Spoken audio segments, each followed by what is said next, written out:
आज की इस वीडियो में देखेंगे कि गंगोत्री धाम कैसे पहुँचें, कौन सा रास्ता लें, आने का सही समय क्या है, क्या गंगोत्री जी की यात्रा सुरक्षित है, कौन सी सावधानी रखें, कम रुपयों में यात्रा कैसे होगी, कितना खर्चा आएगा, रुकने के लिए सस्ते और अच्छे कमरे कहाँ मिलेंगे, सेब कौन से महीने में आते हैं, स्नोफॉल या बर्फबारी देखने कब आए, आसपास और कहाँ जा सकते हैं, गंगा जी धरती पर क्यों आई, क्या गंगा जी का यहाँ से जाने का समय आ चुका है, गोमुख दर्शन कैसे करें।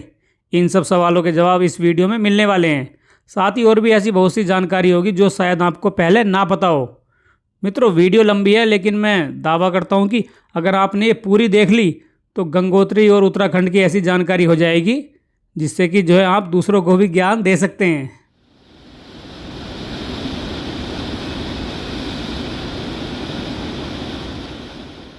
आपको पता होगा कि हिमालय के चार धाम की यात्रा का क्रम यमुनोत्री से शुरू होता है, उसके बाद गंगोत्री के दर्शन, फिर केदारनाथ और अंत में बद्रीनाथ पर यह यात्रा पूरी होती है। यमुनोत्री के बारे में ऐसी ही वीडियो मैं पहले बना चुका हूँ। अब बारी है दूसरे धाम गंगोत्री की। तो चलें सबसे पहले बात करते हैं कि गंगोत्री धाम कैसे पहुँचें। इसके लिए पहले आना होगा हरिद्वार, ऋषिकेश या देहरादून। दिल्ली से इन सब स्थानों के लिए डायरेक्ट ट्रेन उपलब्ध है जिसका नाम, नंबर, समय और सीट के हिसाब से किराया लिखा हुआ है। जो भी आपको सही लगे उससे हरिद्वार आ जाइए। इससे आगे ऋषिकेश रेलवे स्टेशन भी है लेकिन वहाँ तक बहुत कम ट्रेन जाती है। अब बचा देहरादून, तो उसका रूट थोड़ा अलग है, इसलिए हरिद्वार आना ही बेहतर है। इससे आगे सड़क मार्ग से ही जाना होगा, आगे कोई ट्रेन की पटरियाँ या फ्लाइट नहीं है। अब हम हरिद्वार पहुँच गए, उसके बाद क्या करना है। तो देखिए, हरिद्वार से गंगोत्री करीब 300 किलोमीटर है जिसमें 10 घंटे के आसपास का समय लग जाएगा। इनके बीच आने वाले स्थानों को देख लेते हैं। तो हरिद्वार से 27 किलोमीटर आगे योग नगरी ऋषिकेश आएगा, उसके 65 किलोमीटर बाद चंबा और फिर 74 किलोमीटर की दूरी पर है चिन्यालीसोड़। वहाँ से 8 किलोमीटर दूरी पर है धरासू बैंड। ये बड़ी महत्वपूर्ण जगह है क्योंकि यहाँ से यमुनोत्री और गंगोत्री दोनों जगहों के लिए जो है रास्ते जाते हैं। धरासू बैंड से जो है यमुनोत्री है 107 किलोमीटर और इसके लिए आपको जाना होगा धरासू बैंड से बड़कोट, फिर जानकी चट्टी होते हुए आप पहुंच जाएंगे यमुनोत्री। और जहां बस खड़ी है वो सीधा रास्ता जा रहा है गंगोत्री की ओर, जो कि यहां से 131 किलोमीटर आगे है। धरासू बैंड से 26 किलोमीटर पर उत्तरकाशी है, गंगोत्री इसी ज़िले में है। उत्तरकाशी से 15 किलोमीटर बाद मनेरी में खेड़ी वाटरफॉल आएगा। यहाँ से जो है डैम का एक्स्ट्रा पानी निकल रहा है और पानी की गिरने की स्पीड बहुत ज़्यादा है। सड़क किनारे अगर आप यहाँ खड़े हो जाएंगे तो पानी के छींटे सड़क तक आते हैं और मानसून के समय तो यहाँ पर जो है बहुत ज़्यादा पानी आता है जिससे कि ये मतलब गिरने की स्पीड बहुत ज़्यादा बढ़ जाती है। मनेरी से 15 किलोमीटर आगे बढ़ने पर भटवाड़ी और भटवाड़ी से 15 किलोमीटर के बाद है गंगनानी, फिर 30 किलोमीटर पश्चात आएगा हरसिल। इसके बारे में तो आपने सुना ही होगा कि राम तेरी गंगा मैली फिल्म की शूटिंग यहाँ हुई थी। हरसिल और आसपास के 8 गांवों में जो है एप्पल मतलब सेबों की खेती होती है। अगर ये आपको देखने हैं, पेड़ों पर लटकते हुए सेब तोड़कर खाने हैं मालिक से पूछकर, तो सितंबर अक्टूबर में यहाँ पर आप आ जाइए, सड़क किनारे बहुत सारे पेड़ दिखाई देंगे। यहाँ के एप्पल बहुत स्वादिष्ट हैं। हरसिल के बाद 25 किलोमीटर चलकर हम पहुँच जाएंगे माँ गंगा के गंगोत्री धाम। मैप के इन स्थानों पर रुकने के लिए कमरे और खाने पीने की सुविधाएं मिल जाएंगी, जो भी ये बीच में आए हुए हैं जगह। मैप के बाद बात करते हैं कि गंगोत्री किस वाहन से जाएं। देखिए, अगर अपनी खुद की कार या बाइक है, खुद की सवारी है तो फिर कोई टेंशन ही ना, बस नक्शा लगाइए और चलते रहिए। लेकिन अगर पब्लिक ट्रांसपोर्ट से जाना है तो थोड़ा जानना होगा कि कैसे जाएँ। जैसे कि पहले बताया कि हरिद्वार से आगे पूरा पहाड़ी एरिया है, इसलिए आगे कोई ट्रेन या फ्लाइट नहीं है, सड़क से ही जाना होगा। इसमें जो सबसे ज़्यादा पब्लिक ट्रांसपोर्ट यूज किया जाता है वो है बस का, बाई बस, क्योंकि ये सस्ता और सही है। हरिद्वार रेलवे स्टेशन के सामने बस स्टैंड बना है जहाँ अलग अलग जगहों के लिए बसें चलती हैं, लेकिन यहाँ से डायरेक्ट चारधाम के लिए कोई भी बस नहीं है। लिखा भी है कि चारधाम जाने वाले यात्री ऋषिकेश बस स्टैंड पर जाएं। गंगोत्री के लिए भी यहाँ से सीधी बस नहीं मिलेगी, उत्तरकाशी तक ये आपको पकड़नी होगी। सुबह 5 से 6 बजे के बीच ये हरिद्वार से उत्तरकाशी के लिए बस चलती है जिसका किराया 450 रुपये है। फिर उत्तरकाशी से गंगोत्री के लिए 300 रुपये प्रति व्यक्ति में डायरेक्ट टैक्सी मिल जाएगी आपको। ऋषिकेश से बात करें तो ऋषिकेश से उत्तरकाशी के लिए सुबह 5:30 बजे बस मिलेगी, जिसका किराया है 350 रुपये।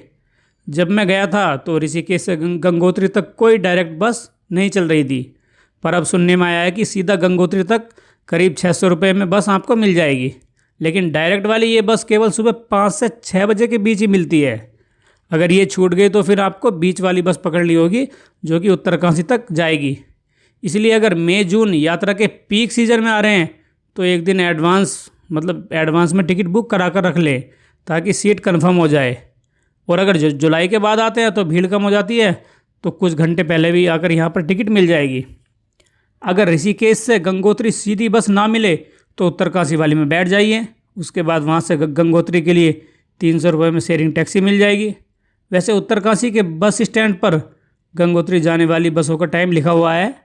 शुरुआत में तो ये नहीं चल रही थी, पर क्या पता अब चलने लगी हो, तो एक बार यहाँ भी ट्राई कर सकते हैं। हरिद्वार से उत्तरकाशी तक 2 लेन की बढ़िया सड़क बनी हुई है, लेकिन उत्तरकाशी से कुछ किलोमीटर आगे सड़क सिंगल लेन की हो जाती है, जिससे जो है आने जाने वाले वाहनों का जाम भी लग सकता है। इसलिए उत्तरकाशी से जितनी जल्दी हो सके सुबह निकल जाएं, ताकि टाइम से जो है गंगोत्री पहुंच सके। सड़क भले ही सिंगल हो गई हो, पर यह है सही, ऐसा नहीं कि टूटी फूटी हो या कुछ गड़बड़ हो। हाँ देखिए, पहाड़ी एरिया तो थोड़ी बहुत तो टूट फूट जाती है, लेकिन मैक्सिमम सड़क अच्छी है, भले ही सिंगल हो। उत्तरकाशी से आगे पेट्रोल पंप नहीं है, तो अपनी टंकी यहाँ पर फुल करवा लीजिए। वैसे बीच में कुछ दुकानों पर तेल मिल जाता है, लेकिन वो महंगा होगा। जब उत्तरकाशी से गंगोत्री शेयरिंग टैक्सी से जाते हैं तो 37 किलोमीटर बाद हेलगू गार्ड पुल आता है। यहाँ पर जो है चाय पानी पीने के लिए टैक्सी 15 मिनट के लिए रुकती है। यहाँ पर गंगा जमुना टी स्टॉल पर चाय कॉफ़ी मैगी वगैरह उपलब्ध है। चूँकि छोटी दुकान है और यात्री ज़्यादा, तो चीज़ें मिलने में थोड़ा बहुत समय लग सकता है। करीब आधा घंटा बाद गाड़ी यहाँ से चल दी और मैं देर शाम पहुँच गया गंगोत्री धाम। चूँकि मुझे यहाँ पहुँचते पहुँचते अंधेरा हो गया था, तो मैं फ़िलहाल कुछ देर तक यहाँ पर दिन की वीडियो क्लिप दिखा रहा हूँ आपको, जिससे कि आपको सही से सब कुछ नज़र आ जाए। क्योंकि रात को दिखाऊंगा तो कुछ इतना ज़्यादा नहीं दिखेगा, रात की वीडियो बाद में देख लेंगे। गंगोत्री धाम में यहीं तक वाहन आते हैं, इससे आगे किसी भी वाहन को जाने की अनुमति नहीं है। यहीं पार्किंग में आपको लगाना होगा, चाहे वह खुद का हो या फिर किसी टैक्सी या बस से आए हुए हों। कौन से वाहन के कितने टाइम के कितने रुपए लगेंगे वो यहाँ पर लिखा हुआ है। जैसे 5 सीटर से अधिक के बड़े वाहन, टेम्पो, ट्रैवलर, बस, ट्रक, मिनी बस के सुबह 6 से शाम के 6 बजे तक, यानी 12 घंटे के लगेंगे एक दिन के 100 रुपये, या फिर एक फेरे के। यही सेम चार्ज शाम 6 से सुबह 6 बजे तक के हैं। अगर छोटा वाहन है जैसे कार, टैक्सी, मैक्सी, जीप वगैरह, तो उसके हैं 50 रुपये। बाकी बचे 2 पहिया वाहन, बाइक, स्कूटी के देने होंगे आपको 20 रुपये। हमारे पास भी 2 पहिया वाहन है, वो हैं हमारे शरीर की 2 टांगें, इसलिए ये 2 पहिया वाहन है, जिसको यहाँ कहीं भी खड़ा कर दो, कोई रुपया पैसा नहीं लगता, और ये कहीं भी चली जाती है। ना पार्किंग की दिक्कत होगी, ना चुरने की, ना इनको कोई चुरा सकता है। पार्किंग के पास पुरुष और महिलाओं के लिए शौचालय बना हुआ है। फ्रेश होकर और आगे स्नान करके ही मंदिर परिसर में प्रवेश करें। जो भी कार, टैक्सी, मैक्स या टेम्पो ट्रैवलर होगा वो यहीं साइड में खड़े हो जाएंगे, और वापसी में उत्तरकाशी, ऋषिकेश या हरिद्वार, जहाँ भी आपको कहीं जाना है, वो यहीं से मिलेंगे, गंगोत्री से बाहर की ओर। सुबह 5 बजे से गंगोत्री से उत्तरकाशी के लिए वाहन मिलना शुरू हो जाते हैं। ये मैक्स गाड़ी है, जिसमें आगे ड्राइवर के साथ 2 व्यक्ति बैठते हैं, बीच वाली सीट पर 4, और पीछे आमने सामने 2 सीटों पर 5 से 6 व्यक्ति आ जाते हैं।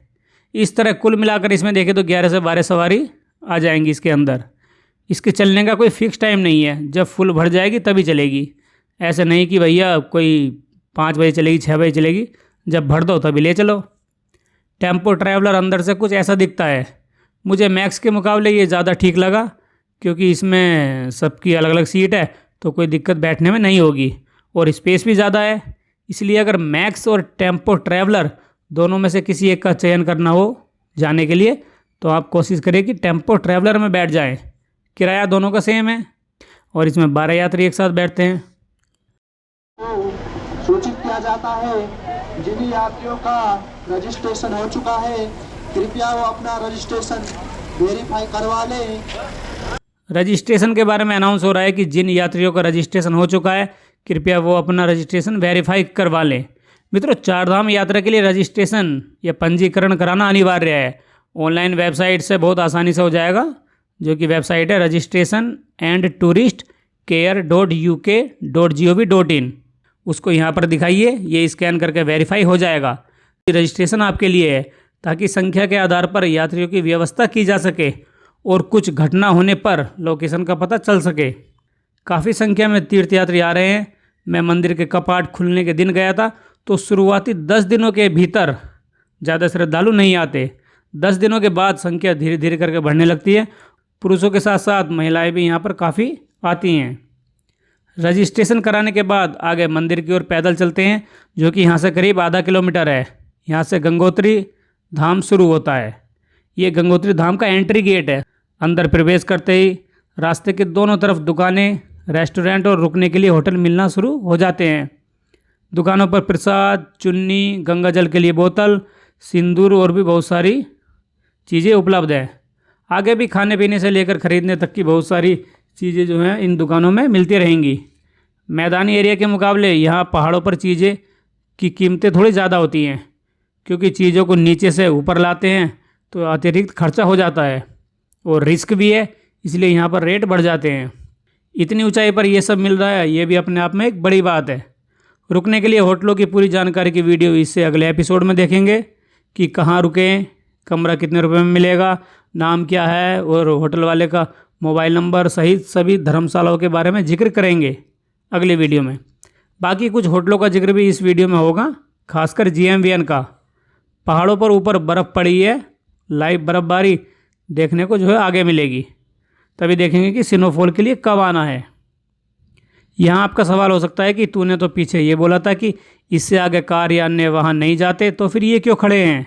तो भाई साहब, ये गंगोत्री में रहने वाले लोकल लोगों की गाड़ियाँ हैं, जो कि दुकानों के लिए सामान या अन्य कुछ ज़रूरी कामों के लिए यहाँ तक अपना वाहन लाते हैं। यात्री की तबीयत का ध्यान रखने के लिए गंगोत्री में कुछ जगहों पर चिकित्सा केंद्र बने हैं और इमरजेंसी के लिए भी एम्बुलेंस तैयार रहती है।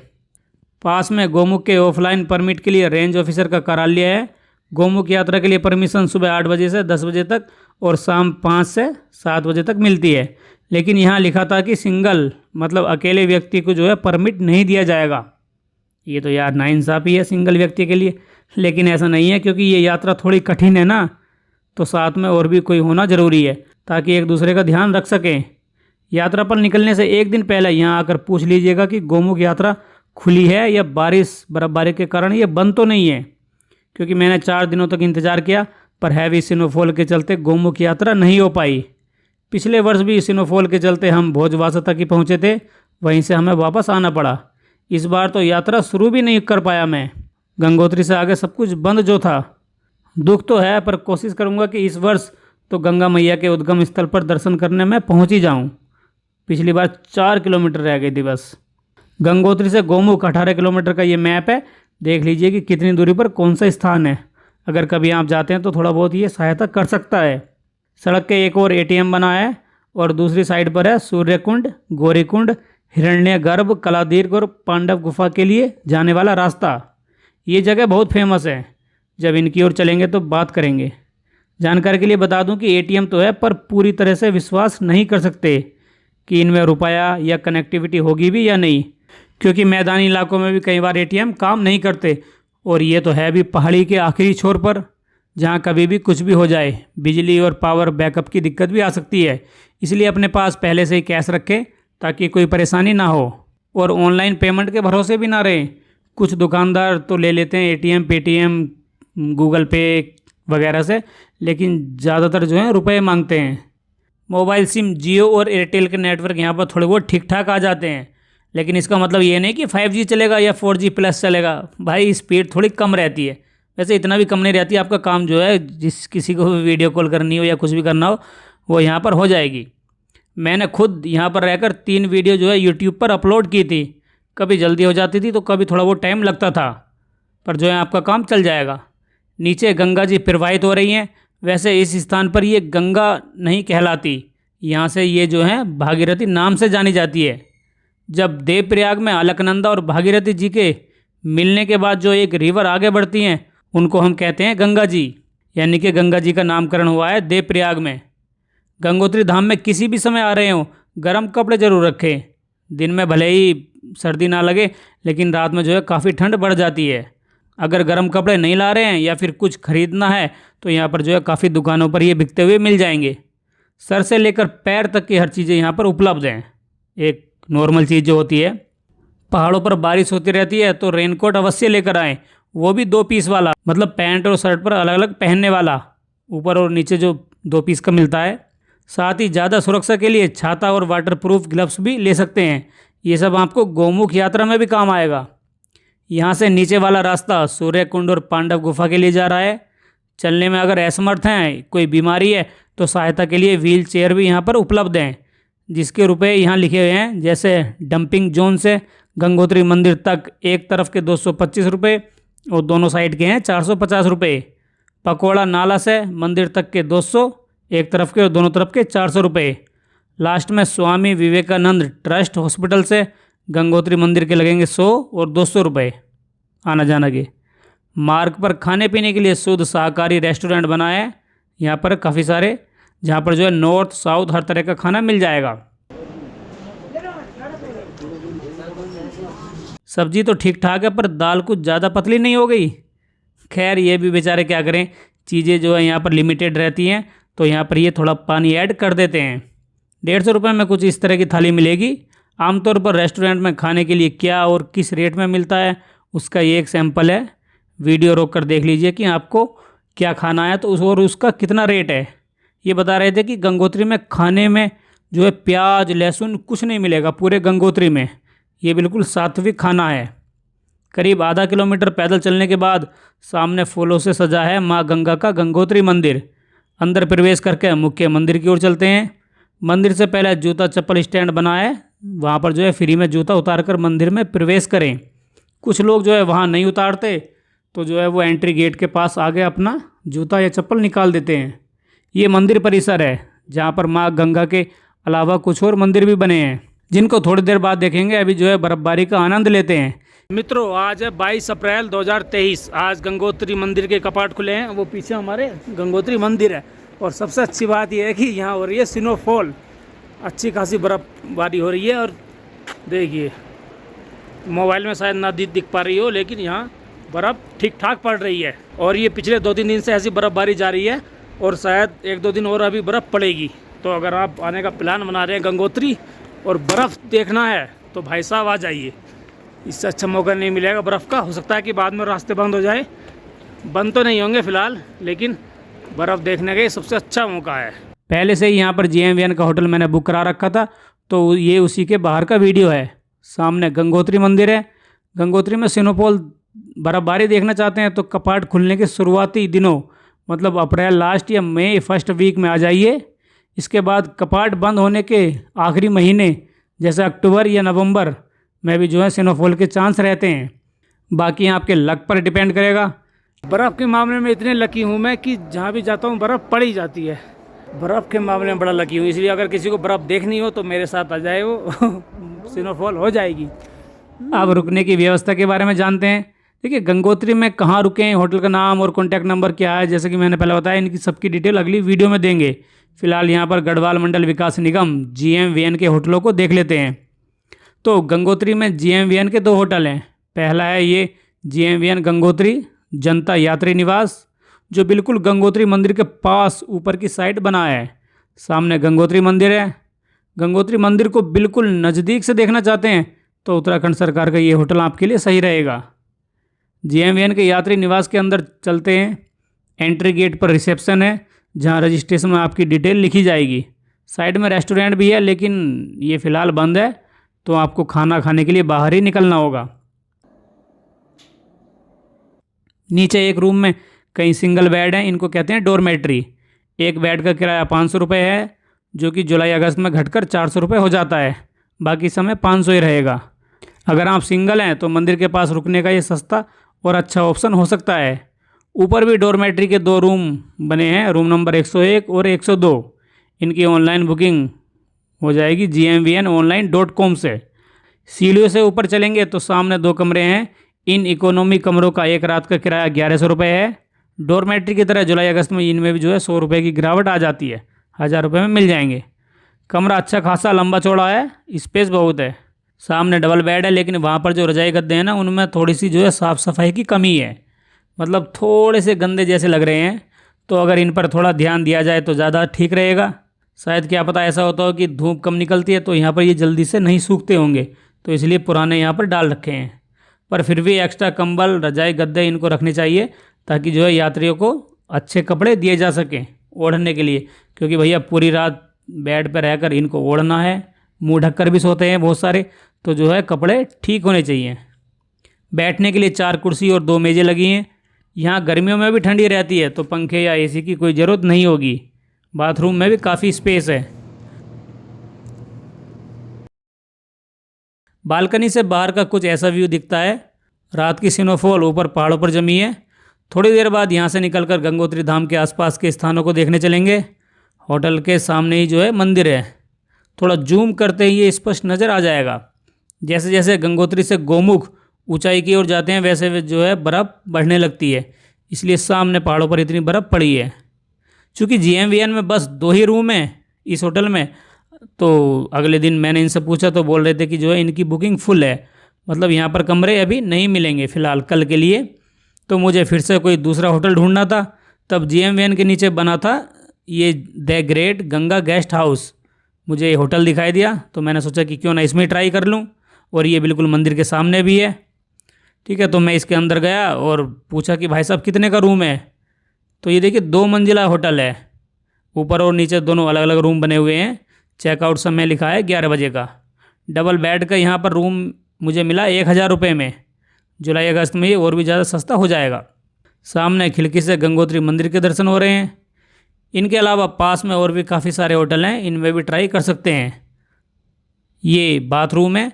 जब कभी ज़्यादा ठंड हो जाती है, यहाँ पर बर्फ़ पड़ जाती है, तब जो है पानी यहाँ पर जमने लगता है, जिससे थोड़ी बहुत समस्या आपको आ सकती है।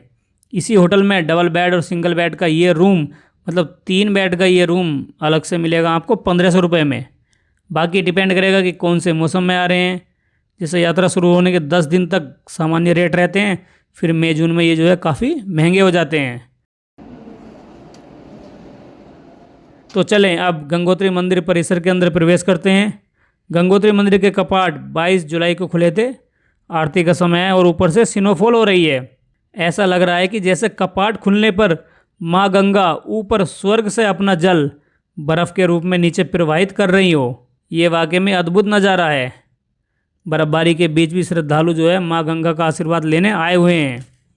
एंट्री गेट के पास वेटिंग रूम प्रतीक्षालय बना है, जहाँ पर अगर थक गए हों या लंबी लाइन लगी हो, कुछ देर आराम करना हो तो यहाँ पर वेटिंग रूम में रुक सकते हैं। पुजारी जी आरती कर रहे हैं। फिलहाल श्रद्धालु लाइन लगाकर मंदिर के अंदर बनी गंगा जी की मूर्ति के दर्शन करने यहाँ पर आए हुए हैं। मंदिर फूलों से सजा है। सामने गंगा जी की मूर्ति विराजमान है। अंदर मोबाइल या कैमरे से फ़ोटो वीडियो बनाने की परमिशन नहीं है, इसलिए मैं जो है दूर से ही आपको जूम करके दिखा देता हूँ। माँ गंगा के दर्शन और आशीर्वाद पाकर मैं धन्य हो गया। मैं गंगोत्री दूसरी बार आया हूँ और यहाँ आना हर बार बहुत अच्छा लगता है। मन करता है कि बस यहीं पर बस जाऊँ, पर आम इंसान है भैया, समाज के बंधन जो है उसको बांधे रखते हैं, तो इसलिए वापस आना ही पड़ता है। आरती के बाद श्रद्धालुओं के ऊपर गंगा जल छिड़का जा रहा है।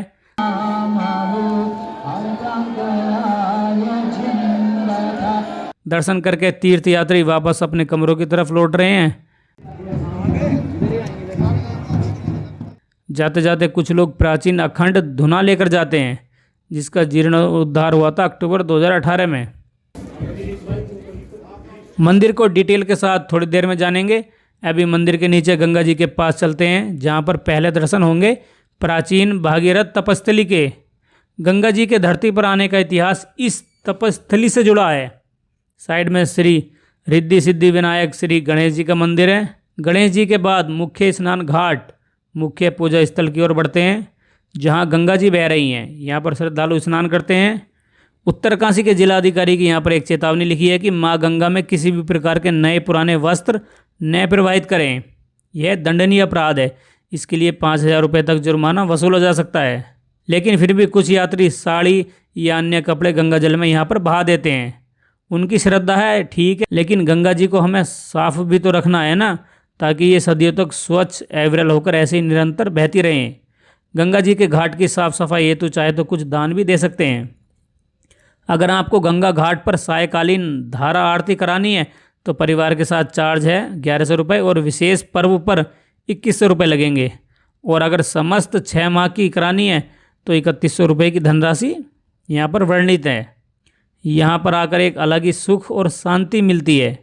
इसलिए मैं काफ़ी देर तक मंदिर परिसर में और गंगा जी के तट पर बैठकर पूरे वातावरण को निहारता रहा।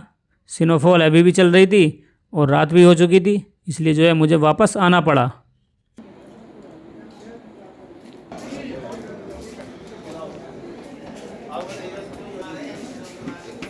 रात में शायद आपको इतना साफ नहीं दिखाई दे रहा होगा, इसलिए मैं दोबारा दिन में जो है गंगोत्री मंदिर के दर्शन करने आ गया, ताकि आपके भी दर्शन हो जाएं और मुझे भी जो है फिर से आशीर्वाद मिल जाए। दर्शन के लिए लंबी लाइन लगी है। मंदिर सुबह 4 बजे खुलता है। उस समय जो है यहाँ पर आरती के लिए तैयारी की जाती है और दर्शन शुरू हो जाते हैं सुबह 6 बजे से। इसके बाद सुबह 9 बजे भोग लगता है और दर्शन होते रहते हैं। शाम के 2 से 3 बजे तक शयन हेतु कपाट बंद रहते हैं। फिर शाम 3 से रात के 9 बजे तक दर्शन कर सकते हैं। शाम की आरती का समय है 7:45 और रात्रि भोज होता है 8 बजे।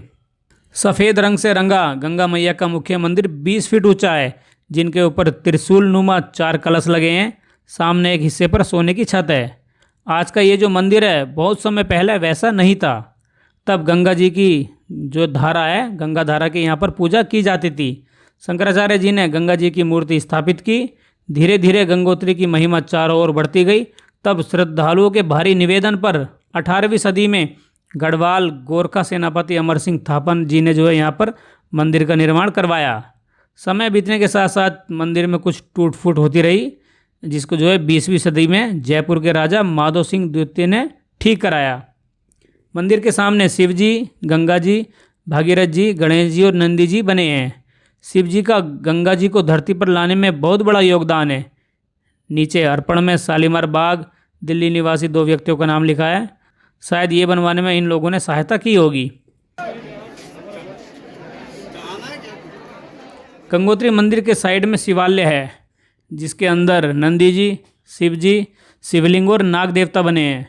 जैसे कि पहले बताया कि चूंकि कपाट अभी खुले थे तो पूरे गंगोत्री परिसर को फूलों की मालाओं से सजाया हुआ है। यहाँ मुख्य मंदिर से अन्य स्थानों की दूरी वर्णित है। एक तरफ चीड़वासा, भोजवासा, गौमुख, तपोवन और नंदवन का जिक्र है। ये स्थान गौमुख जाते हुए रास्ते में पड़ेंगे और 1-2 स्थान आगे भी हैं। दूसरी साइड आसपास की जगह हैं, जैसे bus stand 400 metre, Suryakund 500 metre, Gaurikund 1, Pandav Gufa 2 kilometre पर यहाँ पर जा सकते हैं। इन सब स्थानों को गंगोत्री मंदिर के बाद देखने चलेंगे। पास में हनुमान जी का मंदिर है और इन्हीं के साइड में गद्दी एवं कार्यालय श्री 5 मंदिर समिति का ऑफिस है। यहाँ पर गंगा जी का राजभोग, अन्न प्रसाद मिलता है। पूजा कराने के लिए इसी कार्यालय में संपर्क कर सकते हैं। गंगा जी के इतिहास के बारे में जानने के लिए नीचे चलते हैं, जहाँ प्राचीन भागीरथ तपस्थली है। यहाँ पर पितरों के लिए पिंडदान, तर्पण आदि श्राद्ध किए जाते हैं। यहीं पर बैठकर राजा भगीरथ जी ने 5,500 साल तक तपस्या की थी, ताकि गंगा जी स्वर्ग से नीचे धरती पर आ सकें। अब उन्होंने ऐसा क्यों किया, कैसे हुआ ये सब, इसके लिए तो हज़ारों साल पीछे जाना होगा। वैसे तो ये कथा काफ़ी लंबी है, लेकिन मैं कोशिश करूँगा कि कम शब्दों में आसानी से समझा सकूँ। तो बहुत पुराने समय की बात है, जब अश्वमेघ यज्ञ होते थे। इसमें बड़ा राजा अश्व मतलब घोड़े की पूजा करके उसको खुला घूमने के लिए छोड़ देते थे, और उसके पीछे एक छोटी सेना भी होती थी। जहाँ जहाँ वो घोड़ा जाता रहता था वो ज़मीन उस राजा की होती रहती थी। सरल भाषा में कहें तो कोई राजा अश्वमेघ यज्ञ तब कराता था जब उनको अपने साम्राज्य का विस्तार करना हो या देश को एक करना हो, ताकि सही से शासन चल सके और पूरे क्षेत्र में शांति बनी रहे। आज के हिसाब से समझना चाहें तो ऐसा मान लो कि जैसे भारत जब आज़ाद हुआ था तब रियासतों को भारत में मिलाया गया था, ताकि हमारा देश एकता के बंधन में बंधकर रहकर प्रगति कर सके। तो प्राचीन काल में कई राज्यों के राजा तो बिना युद्ध किए ही समर्पण कर देते थे और कह देते थे कि भाई ठीक है, हम आपके साथ मिलने को तैयार हैं। अब आप पूछ सकते हैं कि जब घोड़े पर कोई रोकथाम नहीं है फ्री होकर घूम रहा है तो फिर तो वो खो भी सकता है, कहीं भी चला जाएगा। हाँ बात तो सही है, पर उस केस में जो है दूसरे घोड़े को लाकर दोबारा से सब काम होता था, अगर घोड़ा लापता हो जाए तो। और अगर दूसरे राज्य का राजा अश्वमेध यज्ञ कराने वाले राजा के साथ ना मिलना चाहता हो या अलग ही रहना चाहता हो और उसने घोड़े को पकड़कर बांध लिया या चुरा लिया, तब क्या होगा?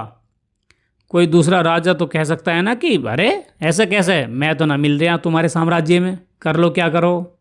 तो देखिए ऐसी स्थिति में पहले तो बातचीत होती थी कि भाई साहब निवेदन है, मान जाओ यार, देश में एकता रहेगी तो आने वाली चुनौतियों का सामना करने में आसानी होगी। जब बात नहीं बनती थी तब होता था युद्ध, कि भाई अब आ जाओ आमने सामने, जो जीतेगा वो फैसला करेगा कि मुझे क्या करना है। अब युद्ध का रिजल्ट क्या निकलेगा? तो देखिए जब कोई राजा अश्वमेध यज्ञ कराएगा तो भैया उनको जो है अपनी शक्ति पर भरोसा होगा ना, कि भाई मेरे पास इतनी सेना है और इतनी ताकत है, इतनी शक्ति है, तो मैं जो है दूसरे राजा को हरा दूंगा, तो मैं जो अश्वमेध यज्ञ करा सकता हूँ। जब विश्वास होगा तभी तो उन्होंने शुरू किया होगा। तो भैया ज़्यादातर यज्ञ कराने वाले ही जीतते थे। तो ऐसे ही अयोध्या में भागीरथ जी के परदादा चक्रवर्ती राजा सगर हुआ करते थे। इक्ष्वाकु वंश के ये राजा श्री राम भगवान जी के पूर्वज थे। राजा सगर की दो पत्नियां थीं, जिसमें से एक रानी के पुत्र का नाम अंशुमन था और दूसरी रानी के 60,000 पुत्र थे। राजा सगर ने अश्वमेध यज्ञ कराने के लिए घोड़ा छोड़ दिया। जब ये बात इंद्र जी को पता चली तो उन्होंने सोचा कि ऐसे तो राजा सगर का साम्राज्य, शक्ति और ख्याति सब बढ़ जाएगी, तब मेरा क्या होगा। तो इंद्र जी ने जो है उनका यज्ञ रोकने के लिए एक घूमता हुआ जो घोड़ा था ना, उसको पकड़ा और कपिल मुनि जी के आश्रम में बांध दिया और स्वयं वहाँ से चले गए। अब सेना को वो घोड़ा मिला नहीं। बात राजा के महल तक पहुँची तो उसको ढूंढने के लिए सगर जी के 60,000 पुत्र आए कि हम देखेंगे कि घोड़ा कहाँ गुम हो गया। घोड़े को ढूंढते ढूंढते वो कपिल मुनि जी की कुटिया में पहुँचे और देखा कि घोड़ा वहाँ पर बंधा हुआ है। कपिल मुनि जी को क्या पता कि यहाँ पर क्या चल रहा है, वो तो अपनी तपस्या में ध्यानमग्न थे। राजा के पुत्रों को लगा कि ये हमारे साथ नहीं मिलना चाहते, हमारा प्रस्ताव इन्होंने ठुकरा दिया, तो ये जो है अब हमसे युद्ध चाहते होंगे, तभी घोड़ा पकड़कर इन्होंने बांधा होगा। तो उन्होंने कुटिया को तहस नहस करके मतलब बर्बाद कर दिया। मुनि जी की आँख खुली तो उन्होंने आसपास अपने निवास को जलते हुए देखा कि मैंने तो कुछ किया भी नहीं, इन्होंने कैसे सब नष्ट कर दिया। तो भैया फिर क्या था, उन्हें जब गुस्सा आया तो श्राप से सबको भस्म कर दिया, मतलब 60,000 पुत्र मारकर राख में बदल दिए। ये बात जब राजा सगर जी को पता चली तो वो बड़े दुखी हुए। उन्हें पीड़ा में देखकर उनके पोते अंशुमन जी कपिल मुनि जी के पास गए और उनकी गलतियों की क्षमा मांगी। मुनि जी जब थोड़ा शांत हुए तो अंशुमन जी ने सभी 60,000 पुत्रों की आत्मा की मुक्ति, शांति या फिर मोक्ष के लिए जो है पूछा कि मरे हुए इन लोगों का उद्धार कैसे होगा। तब कपिल मुनि जी ने कहा कि एक रास्ता है कि जब स्वर्ग में बहने वाली गंगा का गंगा जल धरती पर आकर इनकी राख को स्पर्श करेगा, तभी इनको जो है मुक्ति मिल सकती है। उन्होंने ये बता तो दिया, पर गंगा जी को स्वर्ग से धरती पर लाना कोई आसान काम तो था नहीं। इसके लिए उन्होंने बहुत लंबे समय तक तपस्या की, फिर भी गंगा जी प्रकट नहीं हुई। इनके बाद उनके पुत्र ने भी यही काम किया, पर बात नहीं बनी। अंशुमन जी और उनके पुत्र दोनों फेल हो गए। अब बारी थी अंशुमन जी के पोते भागीरथ जी की। उन्होंने भी गंगा जी को मनाने की प्रथा को जारी रखा और हजारों वर्षों तक तपस्या की। यहाँ पर आपके मन में ये सवाल आ सकता है कि हजारों वर्षों तक कोई कैसे जी सकता है। तो मेरे भाई जी, जैसे कि मैंने पहले बताया कि ये भगवान श्री राम जी के पूर्वज थे, तो सब संभव है। लेकिन भगवान स्वयं कहते हैं ना कि बिना कर्म किए कुछ नहीं मिलता, तो सब प्राणियों को अपना अपना हिसाब से कर्म करना पड़ता है, चाहे वह भगवान ही क्यों ना हो। भगवान श्री राम और कृष्ण जी ने जो है कितने दुख सहकर अपना कर्म किया था, तो इन्हें भी जो है कठिन तपस्या करनी पड़ी।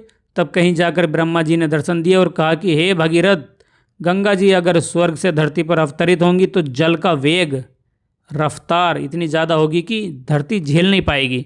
अगर इतने जल की स्पीड कोई सहन कर सकता है तो वो हैं स्वयं महादेव, महाकाल, भगवान शिव जी, तीनों एक ही के नाम हैं।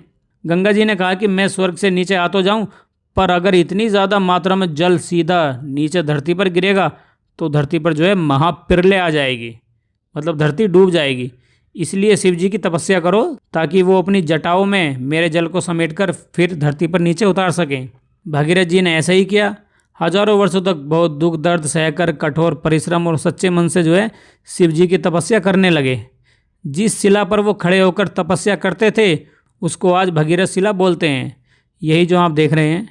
भागीरथ जी की मेहनत और लगन को देखकर महादेव जी प्रसन्न हुए और गंगा जी को अपने बालों मतलब जटाओं में लाकर धीरे धीरे कर धरती पर उतार दिया। गंगा जी जिस स्थान पर उतरी वो जगह हुई गंगोत्री, मतलब गंगा प्लस उत्तरी बराबर गंगोत्री। दोबारा से सुनिए, गंगा जी जिस स्थान पर उतरी वो जगह हुई गंगोत्री, इसलिए गंगोत्री नाम हुआ। भागीरथ जी की तपस्या से गंगा धरती पर आई तो गंगा जी को भागीरथी भी कहा जाता है। गंगोत्री धाम में इनका यही नाम है।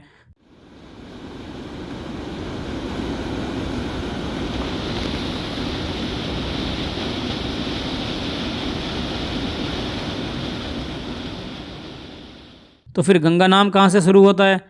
तो देखिए, देवप्रयाग में जब अलकनंदा और भागीरथी नदी आपस में मिलती हैं तब उनके मिलने के बाद जो एक नदी आगे बढ़ती है वो कहलाती हैं अपनी गंगा जी। जैसे ही गंगा जी के जल ने राजा सगर के 60,000 पुत्रों की राख को छुआ तो उन सबको मोक्ष मिल गया, मतलब मुक्ति हो गई। शायद आप ये भी सवाल कर सकते हैं कि गंगा जी तो गोमुख से निकलती हैं जो कि यहाँ से करीब 18 किलोमीटर आ गया, तो फिर यहाँ गंगा जी कैसे उतरी? देखिए, आसान भाषा में इसका एक सीधा जवाब है कि ग्लोबल वार्मिंग, प्रदूषण और अन्य कारणों से गोमुख ग्लेशियर जो है लगातार पिघलकर पीछे हटता जा रहा है। 25 वर्षों में भी कहते हैं कि करीब 1 किलोमीटर ये सिकुड़ गया। तो अब आप खुद अंदाज़ा लगा लीजिए कि हज़ारों सालों में ये ग्लेशियर पिघलकर कितना पीछे पहुंच गया होगा। आज गंगा जी के अस्तित्व पर खतरा मंडरा रहा है। हम सबको इन्हें बचाने के लिए प्रयास करते रहने होंगे ताकि माँ गंगा का जीवनदायिनी जल और आशीर्वाद हमें लगातार मिलता रहे। कहते हैं ना कि नदी नहीं संस्कार है गंगा, देश का श्रृंगार है गंगा। इनका जल पीने के पानी से लेकर खेतों को सींचने और बिजली बनाने सहित अन्य बहुत से कार्यों में उपयोग होता है। गोमुख से निकलकर गंगा जी बंगाल की खाड़ी तक करीब 2500 किलोमीटर का सफ़र तय करती हैं, जिनमें देश की 25% जनता रहती है।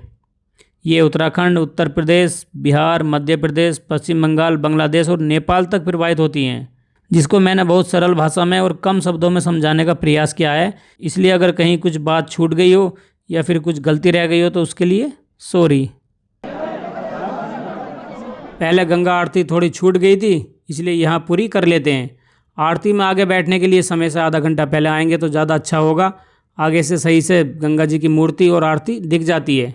मान लो कि यहाँ पीछे पहुँच गए तो जैसे आरती शुरू होती है उसके कुछ देर बाद ही बीच में से कुछ श्रद्धालु धीरे धीरे करके खड़े होने लगते हैं आरती और अंदर मूर्ति को देखने के लिए, जिससे पीछे वालों को देखने में जो है थोड़ी बहुत समस्या होने लगती है। इसलिए जो है आगे बैठें। ये वीडियो रात में मोबाइल से बनाई गई है तो ज़्यादा क्लियर नहीं दिख पा रहा होगा, इसलिए कृपया थोड़ा एडजस्ट कर लीजिएगा।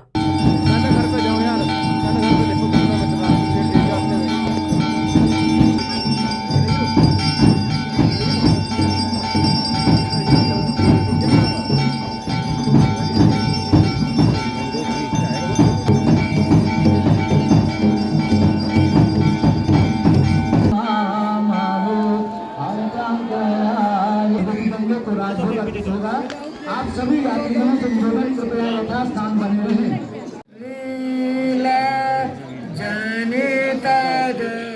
गंगोत्री मंदिर और परिसर में बने मंदिरों के दर्शन के बाद अब गंगोत्री के आसपास अन्य स्थानों की ओर चलते हैं, जिन्हें देखकर एक अलग ही अनुभव होगा। अच्छी बात यह है कि ये सब एक ही रास्ते पर हैं, जैसे सूर्यकुंड, गौरीकुंड, पटांगड़ा, पांडव गुफा। तो गंगोत्री से पहले सूर्यकुंड की ओर बढ़ते हैं। बस स्टैंड से गंगोत्री मंदिर की ओर जाने वाले मार्ग पर यहाँ से नीचे वाला रास्ता सूर्यकुंड की ओर जाता है। भागीरथी जी अपने प्रवाह के साथ बह रही हैं। ये जल गोमुख से आ रहा है। बड़े बड़े पत्थर भागीरथी जी में हैं। जैसे जैसे आगे बढ़ते जाएंगे वैसे वैसे रास्ते की खूबसूरती में बढ़ोतरी होती रहेगी। सूर्यकुंड मार्ग के लिए लोहे का ये पुल पार करना होगा। जल कितना साफ नज़र आ रहा है। वाकई में जल के प्रवाहित होने की तेज़ ध्वनि सुनकर अच्छा लगता है। अभी तो इनमें जल कम है। मानसून के टाइम जुलाई अगस्त में जल स्तर ये काफ़ी बढ़ जाता है। हमारे पास समय कम है और देखने के स्थान ज़्यादा, तो जो है आगे चलते हैं। पुल पार करके ये जो लेफ़्ट वाला रास्ता जा रहा है ना, इस पर एक आश्रम बना है जिसको वापस आते समय देखेंगे। फ़िलहाल सीधा ही जाना है। अगर भूख लग रही हो तो यहाँ पर कुछ खा लीजिएगा गंगोत्री में ही, क्योंकि कुछ देर आगे जाने पर जो है कोई दुकान या खाने की चीज़ नहीं मिलेगी। हमें 2-3 किलोमीटर तक चलना है और कुछ समय रुकना भी है, तो वहाँ टाइम लग जाएगा। इसलिए गंगोत्री में ही खा पी कर चलें और साथ में हो सके तो पानी की बोतल भी ज़रूर रख लें। ऐसे ही पतले रास्ते से सूर्यकुंड और पांडव गुफा जाते हैं। अभी तो ये पक्का रास्ता आ रहा है, बाद में ये कच्चा हो जाएगा। साइड में जो नदी बह रही है, ये भागीरथी जी की सहायक नदी केदार गंगा है, जो कि केदार ताल से निकलती है, फिर गंगोत्री में भागीरथी के साथ मिल जाती हैं। मतलब गंगोत्री में केदार गंगा और भागीरथी जी का संगम होता है। दोबारा लोहे के पुल को पार करना है। केदार गंगा के ऊपर बने इस 23 मीटर लंबे पुल को 1985 में बनवाया गया था। केदार ताल सी लेवल से 4750 मीटर की हाइट पर एक ग्लेशियर झील है, जिसको शिव जी की झील भी कहते हैं। इसके पास तक जाने के लिए गंगोत्री से 17 किलोमीटर की पैदल ट्रैकिंग करनी होती है। इनके बारे में अभी के लिए इतना ही जानना काफ़ी है। और ये जो देख रहे हैं ना आप, ये साइड में ये है फॉरेस्ट रेस्ट हाउस। सामने दंडी आश्रम बना है, यहाँ से गुजरते हुए आगे जाना है। पिछले 2-4 दिनों से स्नोफॉल हो रही थी, तो यहाँ पर बर्फ़ पड़ी हुई है। साइड में योगा आश्रम ऑफिस है, जो कि जर्जर स्थिति में लग रहा है। आगे तपोवन, हिरण्य गर्भ, कला दीर्घा आर्ट गैलरी है, जिसका ये एंट्री गेट है, लेकिन लिखा है कि आगे साइड के दरवाजे से प्रवेश करें। इसको वापस आते समय देखेंगे। इसी के सामने ये जो जल दिख रहा है, यही सूर्य कुंड है। भागीरथ जी का जल ऊपर से नीचे जब गिरता है ना, तो उसे देखकर बड़ा सुकून मिलता है। सच में जब यहाँ आकर आवाज़ को महसूस करोगे तो प्रकृति का एक अलग ही रूप नज़र आएगा। अद्भुत दृश्य है। गंगोत्री मंदिर से सूर्य कुंड की दूरी करीब 500 मीटर है। आराम से पैदल चलकर पहुँच जाओगे, कोई दिक्कत नहीं होगी। यहाँ लिखा है कि धरती पर सबसे पहले सूर्य की किरणें इस कुंड पर आती हैं, इसलिए इसको सूर्य कुंड कहते हैं। मैंने पहले बताया था ना कि शिव जी ने गंगा जी के वेग को संभालने के लिए अपनी जटाओं में गंगा जल धारण किया था। तो ये वही स्थान है जहाँ पर शिव जी ने जटाओं में गंगा जल को परिक्रमा करा के नीचे धरती पर उतारा था। सूर्य कुंड में प्राकृतिक रूप से शिवलिंग बना है। गंगा मैया का ऊपर से गिरता हुआ जल शिवलिंग की परिक्रमा करता है। अभी तो ये नज़र नहीं आ रहा है, पर सर्दियों में जब जल स्तर कम हो जाता है तो शिवलिंग दिखता है, तब ये झरना शिवलिंग पर गिरता हुआ जो है नज़र आ जाएगा। जब गंगा जी स्वर्ग से धरती पर आ गई, तब भागीरथी जी ने जो है यहीं खड़े होकर सूर्य देव जी को जल चढ़ाया था। आज भी भागीरथी यानी गंगा जी की धारा पूर्व दिशा की तरफ कुंड में गिरती हैं। नीचे जल आने के बाद ये आगे की तरफ बढ़ जाता है। जैसे होता है ना कि शिवलिंग पर जल चढ़ाया आपने, वो जल बहकर नीचे आ गया शिवलिंग से, तो दोबारा से उसको शिवलिंग पर नहीं चढ़ाया जाता। वैसे ही यहाँ जब ऊपर से शिवलिंग पर जल गिर रहा है, मतलब अर्पित हो रहा है, तो धार्मिक मान्यता के अनुसार एक बार जब जल अर्पित हो गया तो उसे दोबारा शिवलिंग पर नहीं चढ़ाते। इसलिए रामेश्वरम ज्योतिर्लिंग पर सूर्य कुंड से आगे या नीचे का जल नहीं चढ़ाया जाता। अगर चढ़ाना है तो आपको फिर सूर्य कुंड से पहले या पीछे वाला जल ही भरकर ले जाना होगा। कुंड के पास सीढ़ियाँ बनी हुई है। हो सकता है कि साधु लोग यहाँ स्नान करने आते हो, या फिर किसी दूसरे कारण से भी ये बनाई गई होंगी।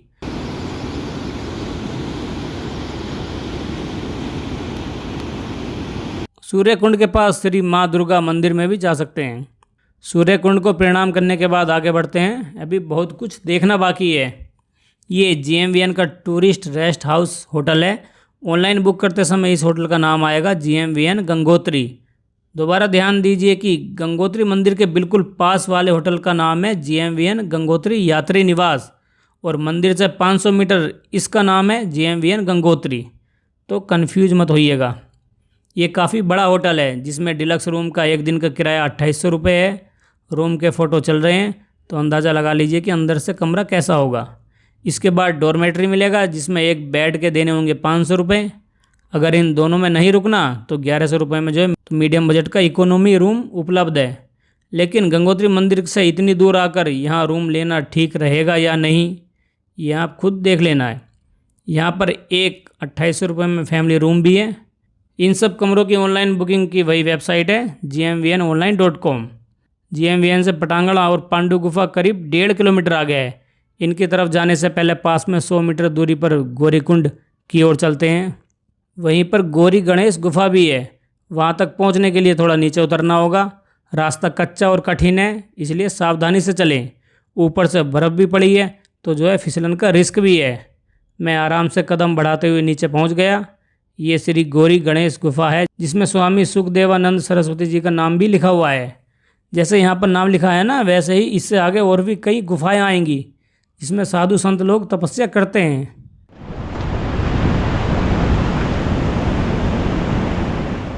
नीचे गहरी घाटी में भागीरथ जी के जल की कितनी ज़्यादा आवाज़ आ रही है। मैं तो खैर पहाड़ों पर जाता रहता हूँ, पर जो कोई नया व्यक्ति यहाँ पहली बार आएगा तो शायद हो सकता है कि इतनी गहरी घाटी और आवाज़ सुनकर जो है वो थोड़ा बहुत भयभीत हो जाए।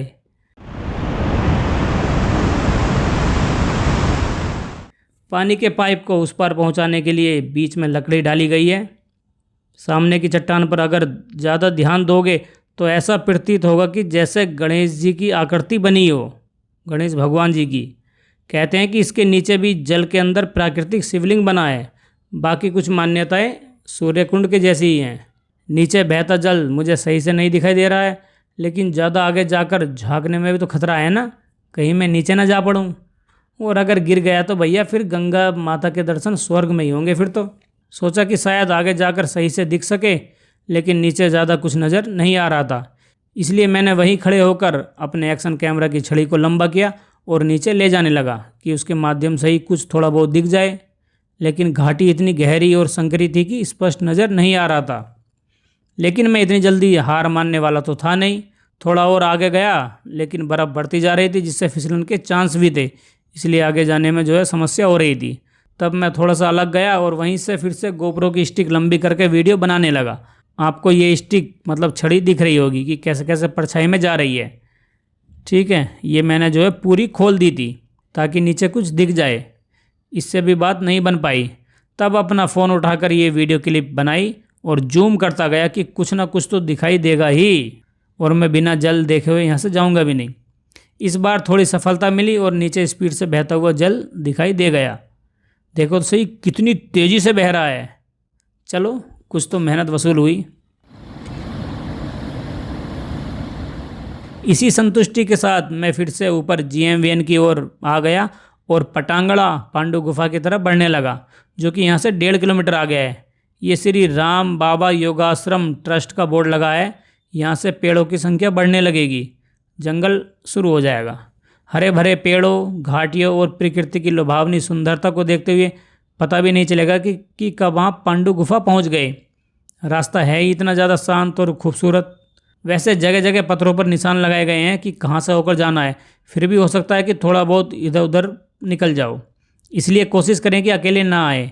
वैसे अकेले भी आ जाओगे तो इतना ज़्यादा मुश्किल नहीं होगी, क्योंकि मैं खुद अकेला गया था। बस निशानों को देखते चलो, कोई दिक्कत नहीं होगी। यहाँ कम लोग आते हैं, पर कुछ आते जाते हुए दिखाई दे जाएंगे।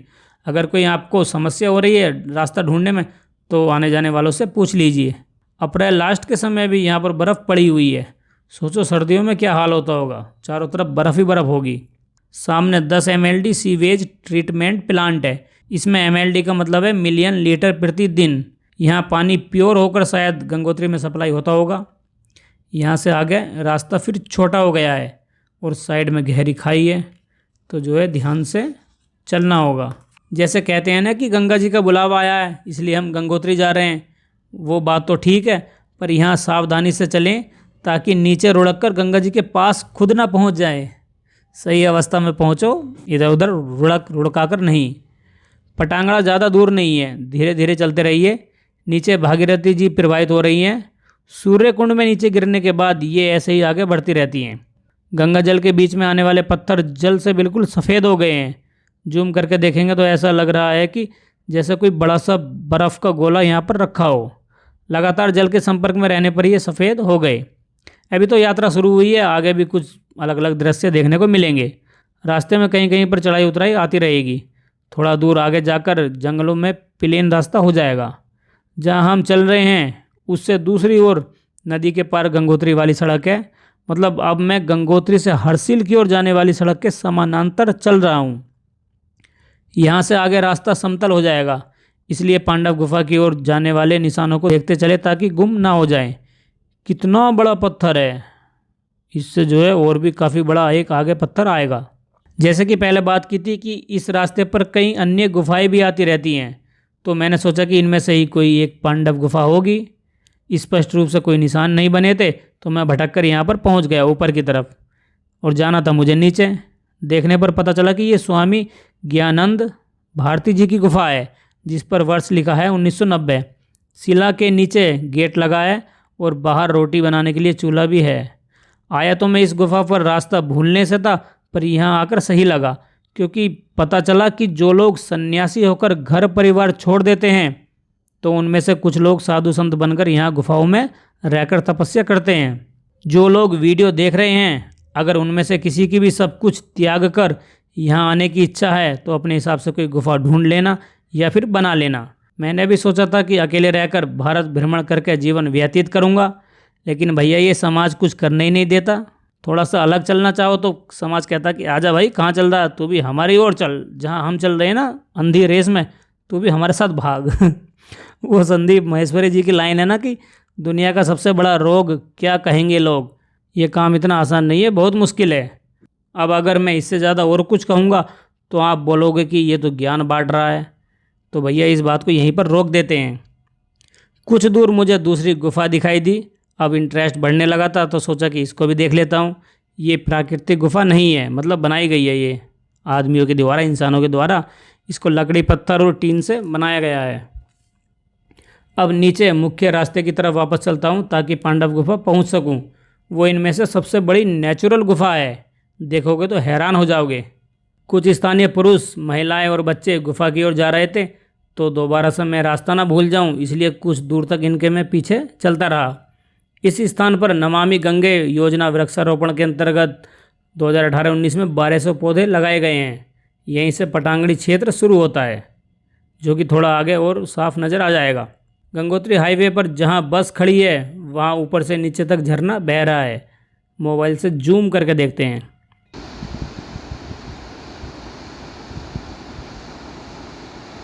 इस एरिया में जो पत्थर मिट्टी में दबे हैं, इन्हीं पत्थरों को पटांगड़ा कहते हैं। पटाल का मतलब है पत्थर या शिला।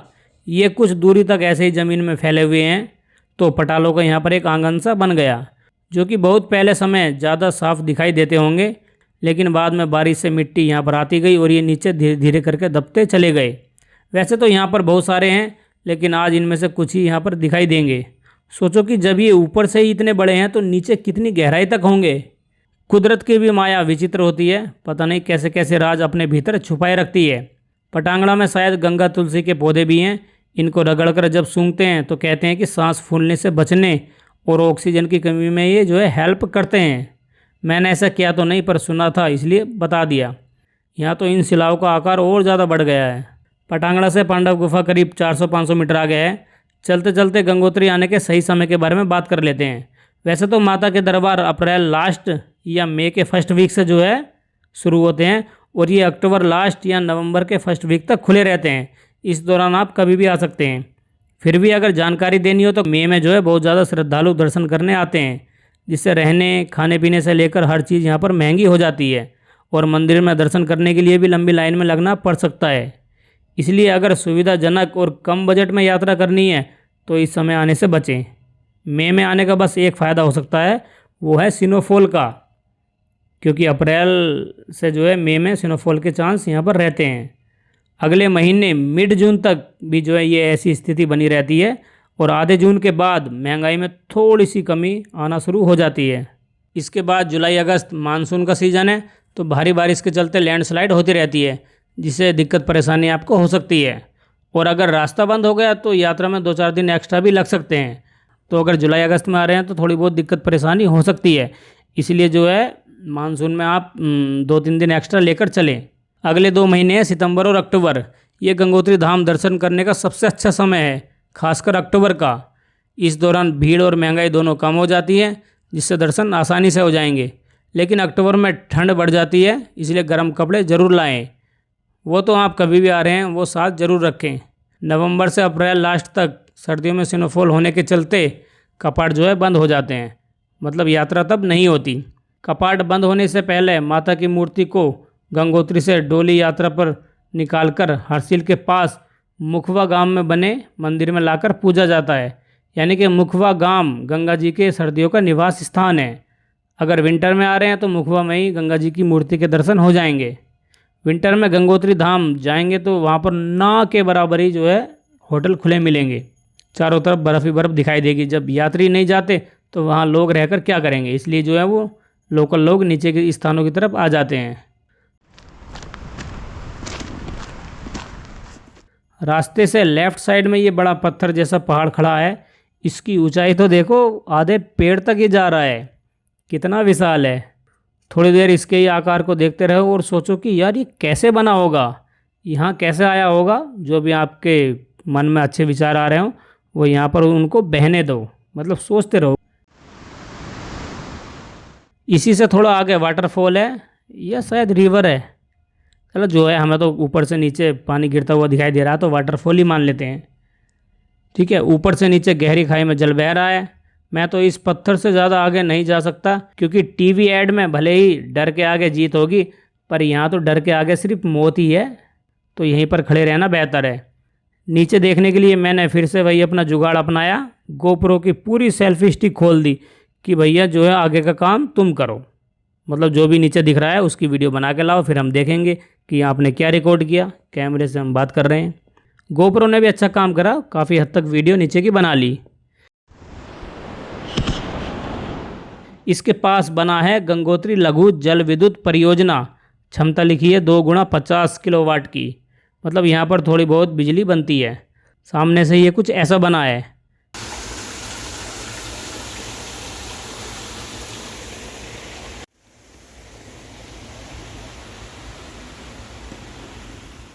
पत्थर पर लिखा है कि पांडव गुफा 0 किलोमीटर, तो इसका मतलब हम पांडव गुफा पहुंच गए, जो कि गंगोत्री मंदिर से करीब 2 किलोमीटर की पैदल यात्रा के बाद हम यहां पर आ गए। आप बोलोगे कि ये तो बड़ा सा पत्थर है, गुफा कहाँ है? तो मित्रों बस थोड़ा सा सब्र रखिए, सब देखने को मिलेगा। अभी के लिए इस विशालकाय शिला को आगे पीछे से देख लेते हैं, ताकि पता तो चले कि ये कितना फैला हुआ है।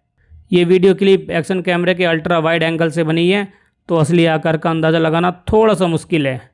वाकई ये काफ़ी बड़ी और फैली हुई है।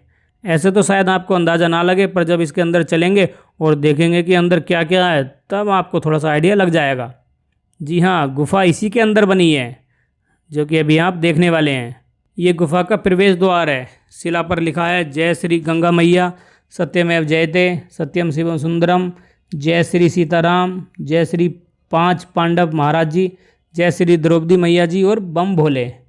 बाहर लकड़ियाँ हैं ताकि जो है कुछ खाना बनाने के लिए ये यूज की जा सके। अब मैं पांडव गुफा के अंदर आ चुका हूँ, जहाँ पर एक साधु जी रोटियाँ बना रहे हैं। साथ ही बच्चे को आशीर्वाद देकर बोल रहे हैं कि अच्छे से पढ़ना। वो पढ़ना भी अच्छे से, वो पढ़ना। गुफा में 2 द्वार हैं, एक तो वो जिससे कि मैं अंदर गया था, और दूसरा उसके सामने वाले हैं। चूँकि ये चूल्हे पर खाना बना रहे हैं तो जलाने के लिए लकड़ियाँ रखी हुई हैं। वैसे तो हीटर भी चल रहा है, पर यहाँ लाइट का कुछ हिसाब किताब पता नहीं कब लैंडस्लाइड हो जाए, कब खंबे और तार वगैरह टूट जाए, इसलिए बिजली का थोड़ा बहुत इधर उधर मामला हो सकता है। इसलिए इन्होंने यहाँ पर लकड़ी इकट्ठा की हुई है ताकि इमरजेंसी में काम आ सके। सामने बर्तन और पीछे की तरफ नमक मिर्च हल्दी वगैरह के डिब्बे होंगे शायद। देखिए महाराज जी कितनी सुंदर रोटियाँ बना रहे हैं। पूछने पर पता चला कि यहाँ ये करीब पिछले 15 सालों से अकेले रह रहे हैं। मित्रों, जीवन सांसारिक हो या सन्यासी वाला, कोई सा भी आसान नहीं होता। बस जिसमें लंबे समय तक रहने की आदत हो जाए वही एक टाइम के बाद अच्छा लगने लगता है। बाकी अपने मन और स्थिति पर निर्भर करता है। ये बता रहे थे कि इतने वर्षों से ये यहाँ पर रह रहे हैं, भगवान की भक्ति और तपस्या करते करते कब समय बीत जाता है ये इनको भी पता नहीं चलता। अगर अच्छा कर्म करते रहो और बाकी भगवान पर छोड़ दो तो जो है सब कुछ ठीक हो जाता है। गुफा के अंदर ही बिस्तर लगा है, बाकी कुछ भरी और खाली चीज़ें भी हैं जो कि इनके काम आती होंगी। ऊपर की ओर से ये गुफा पूरी तरह से काले रंग की है, क्योंकि लकड़ियों के जलने से जो धुआं निकलता है वो सही से बाहर नहीं जा पाता, अंदर ही ऊपर की तरफ फैलता रहता है। ऊपर चिपचिपाहट हो गई है, जिस पर अगर थोड़ा सा जोर लगाकर रुपयों के सिक्के चिपकाओगे तो वो सिक्के ऊपर चिपक जाएंगे, और कई सारे लोगों ने यहाँ पर चिपकाए भी हैं। अब पांडव गुफा के इतिहास के बारे में बात कर लेते हैं। जैसे कि आपको पता होगा कि महाभारत के युद्ध में कितने ज़्यादा लोग मरे थे, तो युधिष्ठिर, भीम, अर्जुन, नकुल और सहदेव, मतलब 5 पांडव युद्ध में मृत्यु को प्राप्त हुए लोगों की आत्मा की शांति के लिए अलग अलग तीर्थ स्थलों की यात्रा कर रहे थे। इसी क्रम में उन्होंने कैलाश की ओर यात्रा शुरू की। उस दौरान वो गंगोत्री पहुँचे। और इस गुफा में आकर रुकें। कई दिनों तक उन्होंने यहाँ पर ध्यान लगाया, तपस्या और यज्ञ किए ताकि उन्हें मोक्ष मिल सके। उन्हें इस गुफा के बारे में दो तरह से पता था। एक तो उनके पिता पांडु जो है वो पहले इसी स्थान पर आ चुके थे और यहाँ पर उन्होंने तपस्या की थी, इसलिए इस गुफा को पांडु गुफा भी बोलते हैं। दूसरी इस बात से जानकारी थी कि जब उन्हें लास्ट में 13वें वर्ष का अज्ञातवास हुआ था तो उस दौरान वो यहाँ पर रुके थे। शायद इन दो कारणों से पांडवों को इस गुफा का पता चला, तभी वो यहाँ पर आए थे। आश्चर्य की बात है ना कि इतनी बड़ी शिला के अंदर ये नेचुरल गुफा बनी हुई है। प्रकृति कब क्या कैसे बना दे कोई नहीं जानता। सच में ये अपने आप में एक अद्भुत आश्चर्य करने वाली जगह है, जिसको गंगोत्री आने वाले हर इंसान को एक बार तो ज़रूर देखना ही चाहिए। ज़्यादातर लोग मंदिर के दर्शन करके वापस लौट जाते हैं, लेकिन धाम तक अगर आप आ गए तो यहाँ पर भी 2 किलोमीटर पहुँच जाइए, अच्छा लगेगा और कुछ जो है जानने समझने और देखने को भी मिलेगा। चलिए अब गुफा से बाहर निकलकर वापस गंगोत्री मंदिर की ओर चलते हैं।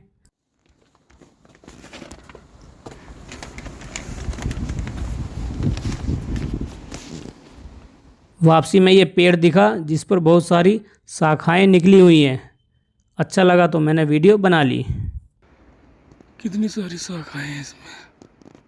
अब उस स्थान की बात करते हैं जो सूर्य कुंड के पास छूट गया था। वो है तपोवन हिरण्यगर्भ आर्ट गैलरी।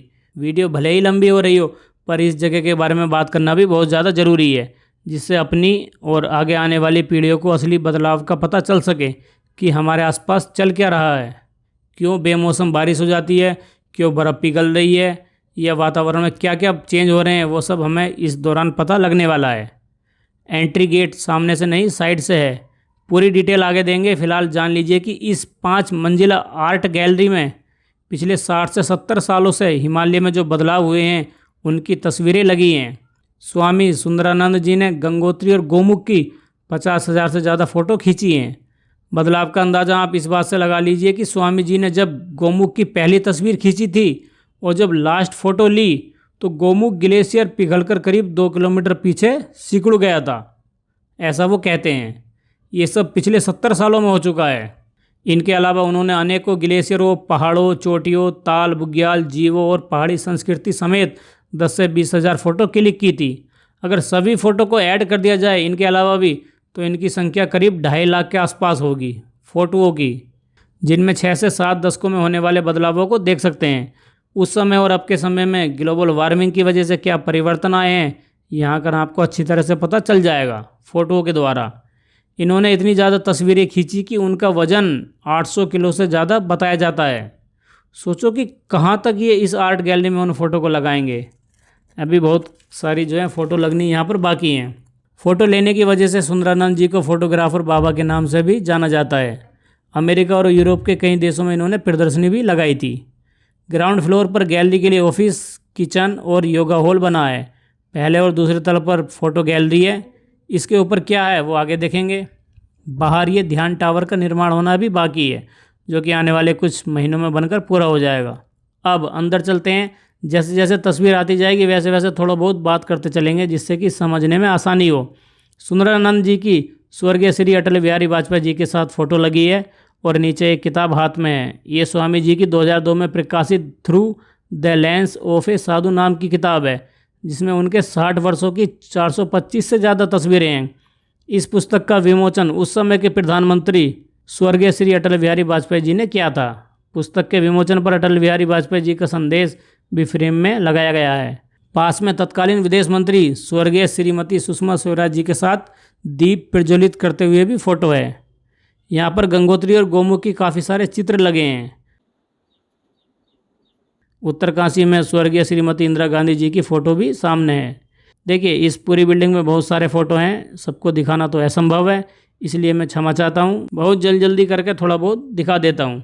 दिव्य शिला पर स्वामी सुंदरानंद जी की मूर्ति तपस्या मुद्रा में है। ये कैमरा लिए हुए सुंदरानंद जी हैं। शुरू का कैमरा इन्होंने 1956 में बेल्जियम के टूरिस्टों से 25 रुपये में ख़रीदा था। आर्ट गैलरी का ये डिज़ाइन बना हुआ है। अभी इसमें बस ध्यान टावर की कमी है, बाकी देखते हैं कि समय के साथ और क्या ऐड होता है। अब ग्राउंड फ्लोर से ऊपर फर्स्ट फ्लोर पर चलते हैं, देखते हैं कि वहाँ क्या है। यहाँ भी आर्ट गैलरी में फ़ोटो लगे हैं, आप इनको देखते रहिए। इतना थोड़ा सा स्वामी सुंदरानंद जी के बारे में जानकारी ले लेते हैं। इनका जन्म अप्रैल 1926 में आंध्र प्रदेश के नेल्लोर जिले के अनंतपुरम गांव में हुआ था। 5 बहनों में वो अकेले भाई थे। उन्हें बचपन से ही पहाड़ों की तस्वीरें देखना अच्छा लगता था। सोचते थे कि वहाँ क्या होता होगा पहाड़ों पर। जब वो थोड़े से बड़े हुए तो तपोवन महाराज जी की लिखी किताब हिमगिरी विहार उन्होंने पढ़ी, जिसे पढ़कर वे इतने ज़्यादा प्रभावित हो गए कि 1948 में गंगोत्री में उनकी तपोवन कुटिया में पहुँच गए। फिर वहीं पर कई वर्षों तक तपोवन महाराज जी के पास भक्ति, योग साधना, ध्यान, प्रकृति और हिमालय को जाना और ब्रह्मचार्य ले लिया, मतलब सन्यासी हो गए। वो योग के 300 से ज़्यादा आसनों के एक्सपर्ट बन चुके थे। 1955 में स्वामी सुंदरानंद जी सी लेवल से 2900 मीटर की हाइट पर बने कालिंदी खाल ट्रैक से गुजरने वाले गोमुख बद्रीनाथ रास्ते पर अपने साथ साथियों को लेकर बद्रीनाथ जा रहे थे। रास्ते में तेज बर्फीला तूफान आया। अपनी अब तक की साधना और संयम के बल पर वो साथियों सहित वहाँ से बच निकले। इसके बाद उन्होंने सोचा कि प्रकृति एकदम से अपना रूप बदल देती है, इसलिए मुझे जो है बदलते स्वरूप को याद बनाकर रखना होगा ताकि आने वाली पीढ़ी प्रकृति के बदलाव को देख सके। इसलिए उन्होंने कैमरा खरीदा और धीरे धीरे करके फ़ोटो इकट्ठा करने लगे। इसके बाद बद्रीनाथ कालिंदी पास ट्रैक को उन्होंने 8 बार सफलतापूर्वक पूरा किया। तिब्बत के पठार से लेकर अफगानिस्तान तक की यात्रा की। 1957 में उनके गुरु स्वामी तपोवन महाराज जी ने कुटिया उनको सौंप दी और अपना शरीर छोड़ दिया। स्वामी जी नेहरू पर्वतारोहण संस्थान, जो कि उत्तरकाशी में है, वहाँ से ट्रेनिंग पाने वाले वो पहले छात्र थे। उन्हें हिमालय की बहुत अच्छी जानकारी थी। तभी 1962 भारत चीन युद्ध के समय भारतीय सेना के बॉर्डर स्काउट के गाइड के रूप में भी वो काम करते रहे। 1 महीने तक सेना के साथ रहकर बहुत से ऊंचे स्थानों पर मार्गदर्शन किया। प्रशिक्षण के बाद उन्होंने 25 चोटियों पर चढ़ाई की। 2 बार सर एडमंड हिलेरी और तेंजिंग नोर्गे के साथ भी चढ़ाई चढ़ी थी। इनकी ऐसी ख्याति हो चुकी थी कि डिस्कवरी और बीबीसी चैनल ने इनके ऊपर डॉक्यूमेंट्री बनाई। फोटोग्राफी के चलते उन्हें द साधु हूँ क्लिक्स का दूसरा नाम भी दिया गया है। 5 मंजिला बनी ये कला दीर्घ गैलरी स्वामी सुंदरानंद जी के गुरु तपोवन महाराज जी की याद में बनाई गई है, जो 12,000 स्क्वायर फीट में फैली है। ये इकोलॉजिकल फ्रेंडली है, जिसमें बहुत कम सीमेंट और कंक्रीट का यूज हुआ है, इसलिए ये भूकंप रोधी है। अर्थक्वेक का इस पर ज़्यादा असर नहीं होगा। जिस ज़मीन पर ये बनी है उसका भूमि पूजन 2005 में हुआ था। ज़्यादातर निर्माण 2017 में पूरा हो गया था, जिसमें म्यूजियम और आर्ट गैलरी का उद्घाटन तत्कालीन मुख्यमंत्री त्रिवेंद्र सिंह रावत जी ने 14 सितंबर 2019 में किया था। ये 3 करोड़ में बनकर तैयार हुई है। मुख्यमंत्री जी ने कहा कि स्वामी सुंदरानंद जी का संकलन, मतलब ये तस्वीरें, आने वाली पीढ़ियों के लिए एक अनूठी विश्व धरोहर है। बाहर लाइब्रेरी है। आश्रम का समय सुबह 10 से 1 बजे और शाम 2 से 6 बजे तक का है। लाइब्रेरी में साधु संतों और लेखकों की काफ़ी सारी पुस्तकें यहाँ पर रखी गई हैं। साथ ही धार्मिक ग्रंथ भी उपलब्ध हैं। यहाँ प्रवेश फ्री है, कोई फीस नहीं लगती। अगर आपकी इच्छा हो तो कुछ दान में दे सकते हैं, कोई जोर ज़बरदस्ती नहीं है। यहीं पर विजिटर बुक है, जिसमें आपको यहाँ आकर कैसा लगा ये चाहें तो लिख भी सकते हैं अपना अनुभव।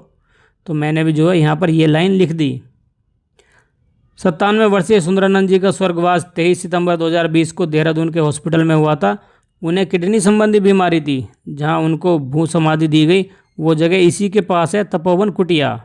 उनके देहांत पर मुख्यमंत्री त्रिवेंद्र सिंह रावत जी ने कहा था कि स्वामी जी सच्चे मायने में हिमालय के योगी थे। उन्होंने हिमालय की दिव्यता, पवित्रता और सुंदरता को अपने कैमरे के माध्यम से दुनिया के सामने रखा। मित्रों, सही में स्वामी सुंदरानंद जी अपने आप में बहुत सारे गुणों से संपन्न थे। वो जो हैं साधु थे, सन्यासी थे, पर्वतारोही, गाइड, फोटोग्राफर और ना जाने कितने रूपों में समाये हुए थे। अपने जीवन काल में उन्होंने प्रकृति को बचाने का बहुत प्रयास किया और जाने के बाद भी वो हमारे सामने पहले की और अब की तस्वीरें रख गए कि फैसला करो कि हमें किस ओर जाना है। अगर ऐसे ही चलता रहा तो एक दिन गोमुख ग्लेशियर से निकलने वाली गंगा जी का अस्तित्व भी खतरे में पड़ जाएगा। वो कहते थे कि भगवान प्रकृति में बसते हैं, इनकी रक्षा करो, भगवान खुश हो जाएंगे। तो हमें अपनी तरफ से जितना भी हो सके उतना पर्यावरण को बचाने के लिए करना होगा, ताकि आने वाली पीढ़ियों को हम एक अच्छी दुनिया दे सकें। हमने गंगोत्री से सूर्य कुंड की ओर आते समय पहला पुल पार किया था। उसी के साइड में एक रास्ता राधा कृष्ण मंदिर और ईसावास्यम आश्रम की ओर जाता है। यहाँ पर रहने के लिए कमरे हैं। ये चैरिटेबल ट्रस्ट द्वारा चलाया जाता है। इनकी ऑनलाइन बुकिंग नहीं होती, यहीं आकर ही कमरे के बारे में पूछना होगा। फ़ोन नंबर है 8126370999। यहाँ लिखा है कि किस समय खाने को क्या मिलेगा, 2 मंजिला ये आश्रम है। बर्फ़ काफ़ी ज़्यादा पड़ी है जिसको ये हटा रहे हैं। मित्रों, अब लास्ट में गंगोत्री में आने, रुकने और खाने पीने को मिलाकर कुल कितना खर्चा होगा उसको देख लेते हैं। हमारी यात्रा शुरू होगी हरिद्वार या ऋषिकेश से। तो डे 1 में क्या है, पहले दिन जो है हम हरिद्वार से उत्तरकाशी पहुंचेंगे, जिसका बस का किराया 450 रुपये है। उत्तरकाशी पहुंच गए, फिर उसके बाद जाना है गंगोत्री, जिसमें टैक्सी के लगेंगे 300 रुपये। रास्ते में भूख लगे तो 150 रुपये के आसपास आप खाना मान लीजिए। गंगोत्री पहुंचकर लेना होगा अब रूम, जो कि 1000 रुपये में पड़ेगा। अगर आप 2 व्यक्ति हैं तो इसका जो है आपके पास लगेंगे 500 रुपये। रात में खाने के जोड़ लेते हैं 200 रुपये। इस तरह पहले दिन का खर्चा हुआ 1600 रुपये। डे 2, दूसरे दिन गंगोत्री और आसपास की जगह को देखेंगे तो उस दिन और रात का खाने पीने का हो जाएगा करीब 300 रुपये, और रात में होटल का फिर वही 500 रुपये। तो दूसरे दिन की कॉस्ट आई 800 रुपये। तीसरे दिन गंगोत्री से हरिद्वार वापसी की यात्रा होगी, वही टैक्सी के 300 और बस के 450 रुपये, खाने के 150। तो तीसरे दिन का खर्चा हुआ हमारा 900 रुपये।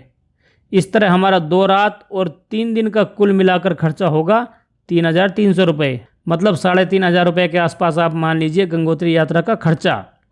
तो मित्रों, ये थी अपनी गंगोत्री धाम की वीडियो। अगले एपिसोड में गंगोत्री में रुकने के लिए बाकी सभी होटलों को देखेंगे कि कहाँ कौन सा होटल कितने रुपए में मिलेगा, उसका नाम, फ़ोन नंबर और लोकेशन क्या है। इसी तरह की जानकारी उस वीडियो में होने वाली है। या फिर हो सकता है कि शायद लद्दाख की भी वीडियो आ जाए, तो देखते हैं क्या होता है। अगर इस वीडियो में कोई कमी रह गई हो, कुछ गलती हो गई हो या कहीं पर कुछ छूट गया हो तो उसके लिए मैं क्षमा चाहता हूँ। तो चलें, मिलते हैं अगली वीडियो में। तब तक के लिए जय गंगा मैया जी की।